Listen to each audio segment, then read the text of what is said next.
Hey friends, if you wish to fix command or CMD not working on your Windows 11 computer, then please watch this video. Now, this is a very tough situation because command prompt is supposed to be the basic operating system in your computer, and Windows 11 is actually following that. So if you're not able to open command prompt, then what can you do about it? Because you cannot even perform an SFC scan. So in this case, we will try system recovery once. Search for recovery in the Windows search bar and go to recovery. Go to open system restore, choose a go to restore point, next, choose a go to restore point, next, finish and initiate the process. If this helps, well and good. If this does not help, then the last solution will be to reset Windows and a complete cloud reset. So right click on the start button, select settings from the menu, and then you can go to the system tab on the list on the left hand side.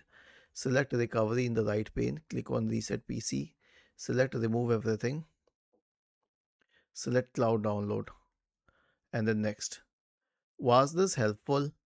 If yes, then please subscribe to the channel. If not, then let us know in the comment section of the video on how we could help you further. Thank you for watching this video and have a nice day.